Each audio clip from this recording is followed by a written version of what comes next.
يا أشعرية هل شعرتم أنني رمد العيون وحكة الأجفان أنا في كبود الأشعرية قرحة أربو فأقتل كل من يشناني.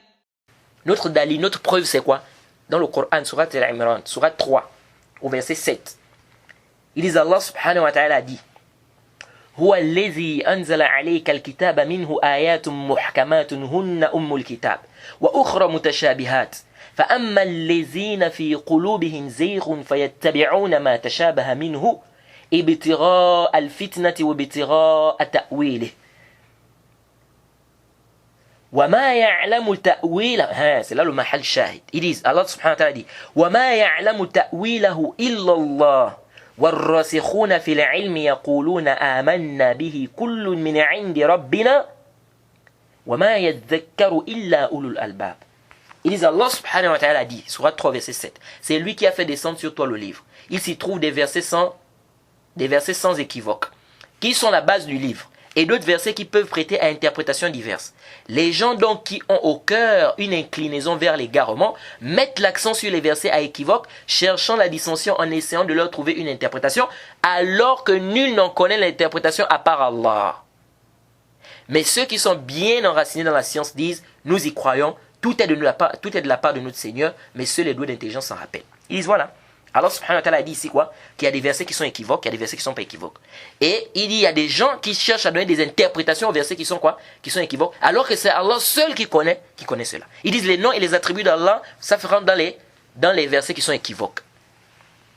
Nous disons, هذا قول باطل وهذا الاستدلال لا يصح. Cet argumentaire-là ne passe pas.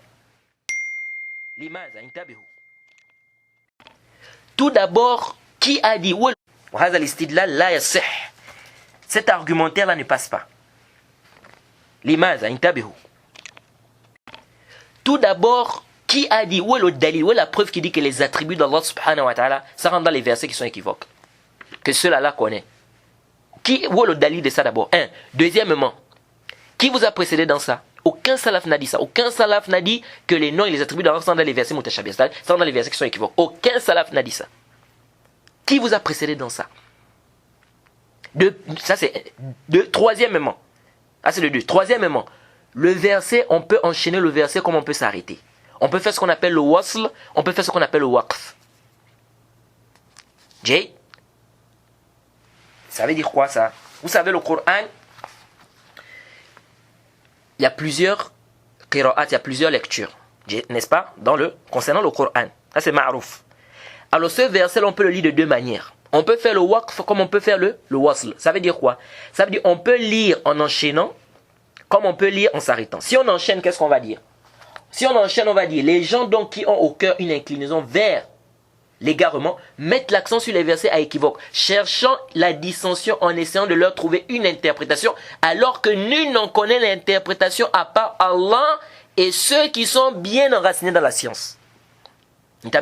Donc si on enchaîne, on va dire quoi? On va dire, alors que nul n'en connaît l'interprétation sauf Allah subhanahu wa ta'ala et ceux qui sont bien enracinés dans la science. Ils disent, nous y croyons, tout est de la part de notre Seigneur, mais seuls les doués d'intelligence s'en rappellent. Donc ça c'est une façon de lire ce verset. Donc on peut enchaîner. On va dire illallah wa rasikhuna fil ilm. On va dire wa ma ya'lamu ta'wilahu illallah wa rasikhuna fil ilm. Après on va dire quoi? Yaquluna amanna bihi kullun min 'indi rabbina. Donc ici on va dire que alors que nul ne connaît l'interprétation à part Allah et ceux qui sont bien enracinés dans la science. Donc c'est Allah subhanahu wa ta'ala qui connaît l'interprétation et également les gens des sciences. Et ensuite, on continue en disant, et ils disent, nous y croyons, tout est de la part de notre Seigneur.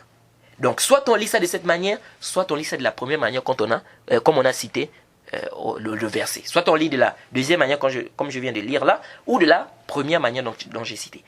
Donc, si c'est la deuxième manière, comme j'ai dit là, il n'y a pas de problème. Que Allah subhanahu wa ta'ala, nul ne connaît l'interprétation si ce n'est Allah et les hommes de science, donc les savants. Ça, il n'y a pas de problème. Maintenant, si on lit ça comme, c'est-à-dire de la première façon avec le waqf, ici, là, quand Allah subhanahu wa ta'ala, nul n'en connaît l'interprétation sauf Allah, qu'est-ce que ça veut dire? Les savants ont expliqué. Ils ont dit ici que ici c'est dans les haqa'iq ashia. C'est-à-dire ce sont les réalités des choses telles que quoi? Des exemples comme par exemple l'au-delà, hein, l'enfer par exemple.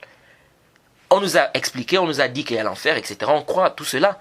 Mais est-ce qu'une personne peut maîtriser la réalité de l'enfer, c'est-à-dire la réalité de ce qui est en enfer, etc. Est-ce que les gens maîtrisent ça?